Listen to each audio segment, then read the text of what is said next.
Saudara-saudari yang dikasihi Tuhan, berkah dalam.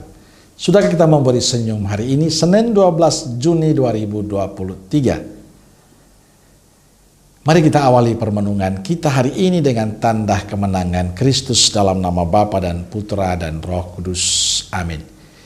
Permenungan kita diambil dari Injil Matius bab 5 ayat 1 sampai 12.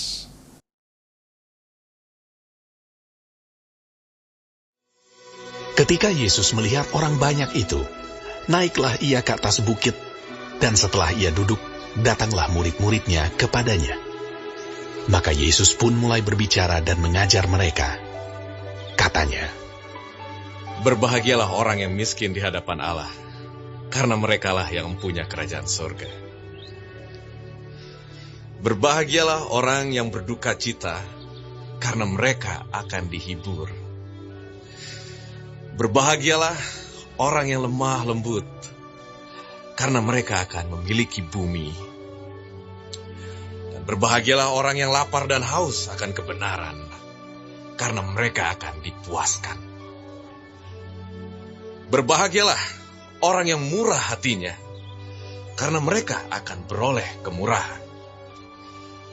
Berbahagialah orang yang suci hatinya, karena mereka akan melihat Allah.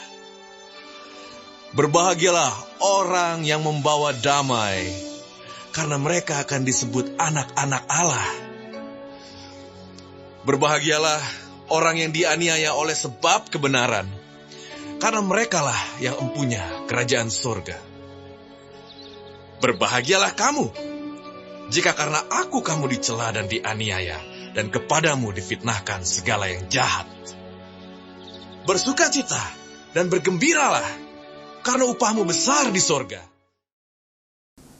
Saudaraku yang dikasihi Tuhan, dalam Injil hari ini Yesus menyampaikan sabda bahagia. Ia mengajar pada semua orang dan para muridnya tentang siapa yang berbahagia. Menurut Yesus, yang berbahagia adalah mereka yang miskin secara rohani, karena mereka memiliki kerajaan Allah. Allah yang akan senantiasa memerintah dan memelihara hidupnya. Yang berbahagialah mereka yang sangat berduka atas dosa-dosanya, karena mereka akan mendapatkan penghiburan dan pengampunan dari Tuhan berupa anugerah pengampunan baginya. Yang berbahagialah mereka yang lemah lembut. Mereka memiliki kerendahan dan kelembutan hati seperti Yesus. Kelak mereka akan memiliki bahkan memerintah bersama-sama Yesus atas bumi yang baru. Mereka yang kelaparan dan haus akan kebenaran. Mereka akan mencari dan menemukan Allah sebagai satu-satunya sumber kebenaran yang sanggup memuaskannya. Yang berbahagialah mereka yang murah hati. Mereka berjiwa pengampunan dan belas kasihan kepada orang yang menderita. Kepadanya Allah akan menyatakan kemurahannya yang berlimpah-limpah. Yang berbahagialah orang yang hatinya disucikan oleh Allah, sebab mereka akan memiliki persekutuan yang intim dengan Allah dan mengalaminya dalam pergumulan hidup yang real. Yang berbahagialah mereka yang berdamai dengan sesama dan membawa orang lain berdamai dengan Allah. Mereka itu disebut anak-anak Allah. Orang yang mengambil bagian dalam kehidupan Yesus dan para nabinya. Mereka berani menanggung celah, aniaya dan fitnah. Dan Tuhan tahu untuk memberikan upah yang sepadan baginya di surga. Saudaraku yang dikasihi Tuhan, sabda bahagia Yesus bertentangan dengan apa yang manusia pikirkan. Bagi manusia, bahagia itu adalah orang yang punya uang. Orang yang memiliki harta berlimpah. Secara duniawi dia terpenuhi.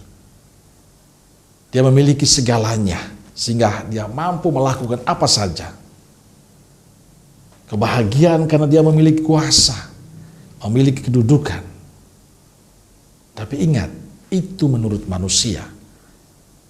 Tapi sabda bahagia Yesus hari ini sungguh berbeda. Yesus mengatakan kebahagiaan sejati bukan masalah fisik atau materi, melainkan rohani. Dan sumber kebahagiaan sejati adalah berasal dari Tuhan. Dunia mungkin menawarkan kebahagiaan, namun sifatnya sementara dan terbatas. Menjadi orang yang bahagia itu perlu mawas diri dan selalu mengevaluasi diri. Apa dan siapa yang kita kejar dalam dunia ini? Yang kekal adalah harta rohani. Seperti yang dikatakan Yesus, yakni memiliki relasi intim dengan Yesus yang selalu mengandalkan Tuhan dalam hidupnya. Kita boleh memiliki segalanya, kita berhak menjadi orang kaya, dan itu tidak masalah. Tapi satu yang ingin saya katakan, selama masih bisa, selama masih ada waktu, kejarlah hal-hal yang rohani lebih dahulu daripada hal-hal jasmani atau materi. Sebab itulah cara kita mendapatkan kebahagiaan kekal. Selama kita masih bisa untuk carilah hal-hal yang rohani. Lakukanlah perbuatan-perbuatan baik kita. Hal-hal yang bisa membawa orang pada kebahagiaan, yang membuat kita semakin dekat dengan Tuhan. Itulah yang perlu kita kejar dalam kehidupan kita. Sehingga suatu saat nanti kita boleh mengalami kebahagiaan bersama Kristus. Amin. Semoga Allah yang Maha Kasih memberkati saudaraku sekalian, Bapa, Putra, dan Roh Kudus. Amin. Roh Kudus Nazaret, doakanlah kami. Amin. Berkah dalam.